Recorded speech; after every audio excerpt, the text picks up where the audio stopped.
What up, Net fans? NetsBoy here, bringing your latest in your Brooklyn Net news. This is going to be a video of my top 3 most underrated players in the NBA based off of last season. I was going to do my top 3 most underrated and overrated, but I realized that I'm not even in October yet, and if I want to continue this one video a week trend that I'm been attempting to do, I kind of need to have more topics to talk about, and I'm really kind of, the season doesn't start until Halloween, so that's 6 weeks away from today's date. So the way I look at it, I still got 5 more videos to go before the season actually starts, where I actually am going to talk about the Nets, which is what I'm supposed to do, instead of talking about basically everything else except for the Nets. So, whatever. I like to hear myself talk, so I don't care. So this video is just my top 3 most underrated players last season. Before I start with that, though, I just want to share with you something I read recently on ESPN about an idea that the NBA has. Now, nothing's official, and it may not even happen, but there was proposed that the Brooklyn Nets and the Miami Heat will wear nicknames on the back of their jerseys when they play each other at least once during this upcoming season. They play each other 4 times, and the idea is at least once the players are going to have nicknames. So obviously someone like Paul Pierce might have the Truth on his back. LeBron James might have King James, so on and so forth. I think it's a very funny idea. I don't know the point. I don't see a point to this. Why have them have their nicknames on their back of their jerseys? Is not supposed to have their names? It just, to me, seems ridiculous. And what are the commentators supposed to say? Oh, D will down low now to B low, turns up with the passes on the outside to the Truth for 3. The NBA just, all players might as well change their name, like Meta World Peace / Ron Artest, whatever the hell you want to call them. They should all just change their name to whatever they want, like Dingo and Django and Donner and Blitzen and things like that. I don't understand nicknames too much, which other than NetsBoy, which isn't really my nickname. It's just my alter ego, I guess. I don't know what the hell I am. I'm just some dude who makes videos that 20 people at the most watch. What does that say about me? I don't know. You figure that out. But, so, I don't know. I think it's just a ridiculous idea. But, the NBA likes to try new things. So we'll see what happens there. Perhaps one of the games that's going to happen. So I just want to address that real fast because, it's something different. But let's go ahead and what this video is about, my top 3 most underrated players based off of last season. Now, there's a lot of underrated players in the league. A lot. You could argue so many different players. These are just my top 3. I'm not really going to give you any honorable mentions because, like I said, it's a lot of players you could argue. Every team has at least one player that their fans are like, that guy doesn't get enough respect. So, here we go. My top 3 based off of what I see. Number 3 is LaMarcus Aldridge. Now, if you recall, LaMarcus Aldridge was in my top 5 power forwards in the league, so I've given him respect. But I don't know how much respect he's really gotten in the league.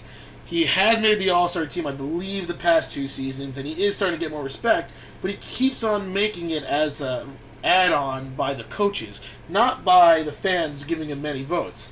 And honestly, I feel like last season he was the top power forward, top 2 maybe power forward in the East, and I feel like he should have been one of the forwards voted on in the East, though then again he's got a lot of competition over there, Tim Duncan, and but Dirk was unhealthy, but Blake Griffin, everyone loves him for some reason, so a lot of competition there, but I really feel he's very underrated. 21.1 points per game, 9.1 rebounds, 1.2 blocks, player efficiency rating of 20.45. I said it last time, and then my best power forwards, probably one of the most complete big men in the game. Definitely one of the best offensive bigs in the game. Him and Brook Lopez, I think you can argue, are the 2 best offensive bigs in the game. He's a very polished player, can make the mid-range jump shot, can post up, gives you solid rebounding, decent defense. But I just feel like he just doesn't get that much respect, and I really don't know why. It might be because he plays for the Trailblazers, who are in Portland, Oregon, which I've never been there, but it's kind of in the middle of nowhere. I mean, when you go to the Northwest, you've got like Portland, Seattle. Yeah, so maybe that's kind of what it is. But overall, I think he deserves more respect. LaMarcus Aldridge, number 3. My number 2 ranked most underrated player in the game is somebody who I didn't even include in my top 5 power forwards or even centers, because you can argue both ways. That's Al Horford, and that's how underrated he is. He went over my head, and I bet he went over most of you guys' heads too, unless you're like a Hawks fan or something. You don't really realize how good of a player Al Horford is, but he averaged 17.4 points per game, 10.2 rebounds, 1.1 blocks, efficiency rating of 19.84. Really is the best player on the Hawks. You can argue Josh Smith was, but he's not on the team anymore. A lot more pressure here on Al Horford, because it really is his team now. No Joe Johnson, no Josh Smith. It's all Al Horford on the Hawks now. But I feel like people forget about him. 17.4 points and 10 rebounds. 17 and 10 every game. That's a really good player. And, it's debatable what position he plays. I kind of think he's more of a power forward because that's what they have him listed as. Because that's what they want him to play, more power forward than center. But he can also be considered a center, too. And this is the one guy that I will actually not argue against you if you put him one or the other. I said before, a power forward is a power forward, a center is a center. They can, people like Tim Duncan can play both positions, but he's really a power forward. You can argue all you want with Al Horford. I don't know what he is. I really don't. I'm going to say he's a power forward because that's the way he's listed on their team roster. He's listed power forward / center. So that's what I'm going to say.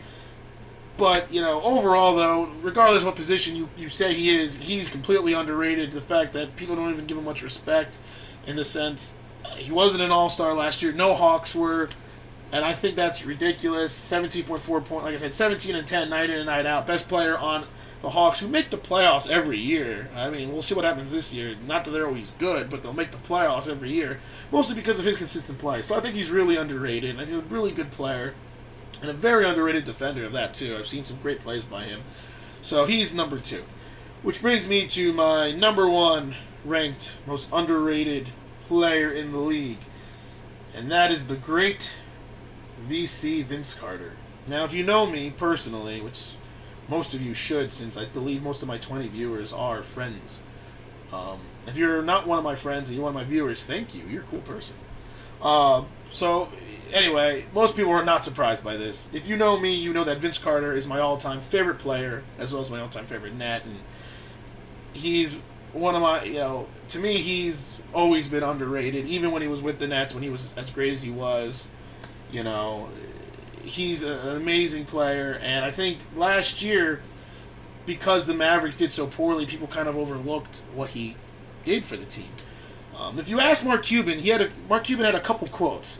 First one was he believed that if Vince Carter should have been getting recognition as the 6th Man of the Year award based on what he did last season, but because the Mavericks were a losing team, people overlooked it.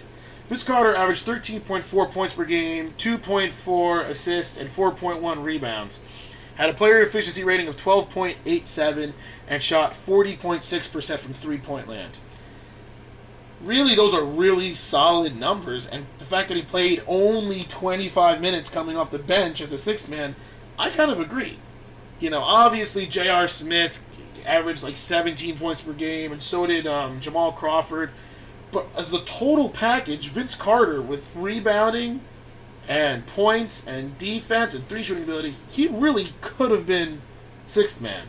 And I know what you're saying. You're saying, wait, did you just say defense? Yes, defense. That's something that people have always overlooked Vince Carter for, was his defense. He averages over a steal a game, first of all, in 25 minutes. And he had 0.5 blocks per game, which obviously isn't great, but for a guard, that's pretty good. And, by the way, that piece of crap, overrated Blake Griffin had 0.7 blocks per game, and everyone, thinks he's the greatest thing in the world. But more interesting is the Mavs defense averaged 7.5 less points per 100 possessions when Vince Carter was on the floor. Let me paraphrase that if you didn't understand that. When Vince Carter's on the floor playing defense, the Mavs give up less points than when he's not there.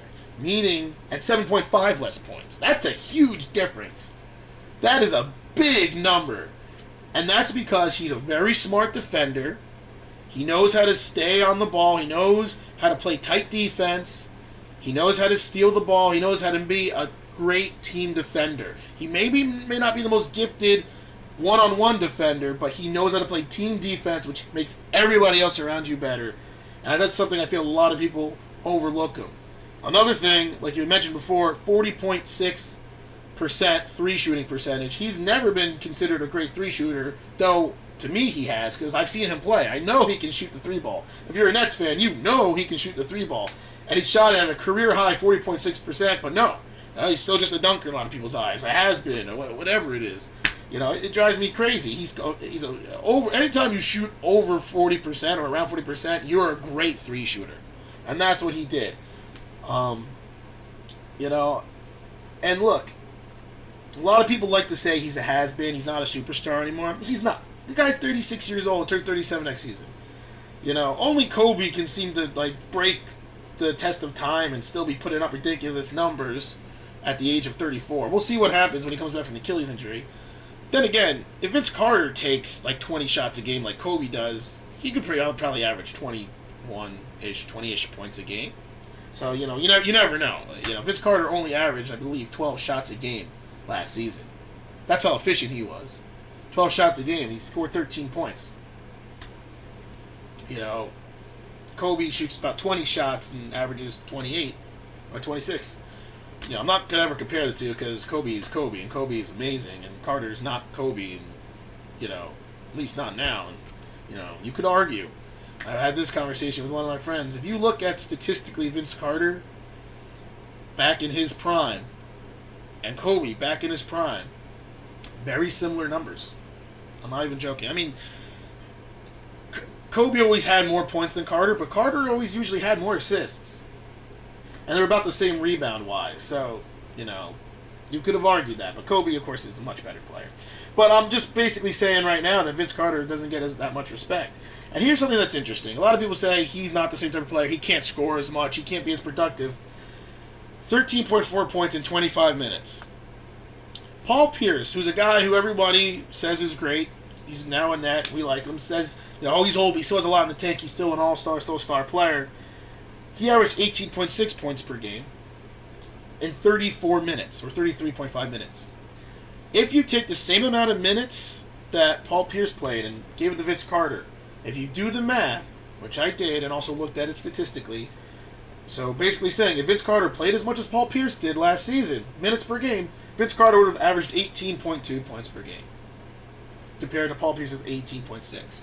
Yet everybody overlooks the fact that Vince Carter's an old has-been, and Paul Pierce is old, but he's still got a lot in the tank. So does Vince Carter. And if you watch some of his highlights, if you go on YouTube, look at his highlights from last season, the guy still got hops. He can still make some nice dunks, and he still makes some great plays. And I think people forget that. I think people have always wanted to try to, crap on Vince Carter and say, who's just really athletic, and he's not a great basketball player. Basically, people said what I say about Blake Griffin about Vince Carter, but if you really look carefully, he is so much more than that. He's a great scorer, great passer, underrated defender, an underrated three shooter, and he's an underrated team leader. He's always been a great team leader, a great veteran player, and he knows his role. He went up to Rick Carlisle when he came to the team and said, "I'll play anything you want. I don't need to start." And Carlisle said, "Good, because we don't have Jason Terry anymore, and we need you to be our sixth man," which ultimately is what he's doing. We need you to come off the bench and score because we don't have a lot of offense. And he was the, I believe, third highest scorer on the team. And you know what? That shows you what type of player he is. He knows, and I know, he could be a starter on a lot of teams. But he doesn't because he knows his role. He knows that what his role is. Only plays 25 minutes a game. And that's why, to me, he's the most underrated player in the NBA, bar none. Yeah, I said bar none. What are you going to do about it?